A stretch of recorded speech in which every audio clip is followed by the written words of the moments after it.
имрӯз таҳти раёсати Президенти Ҷумҳурии Тоҷикистон,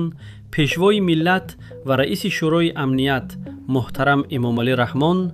маҷлиси шӯрои амнияти кишвар баргузор шуд, ки дар он роҳбарони мақомоти ҳифзи ҳуқуқ, сохторҳои низомӣ ва вазорату идораҳои дахлдор иштирок намуда, натиҷаҳои фаъолияти худро дар соли 2025 баррасӣ карданд. дар ҷаласа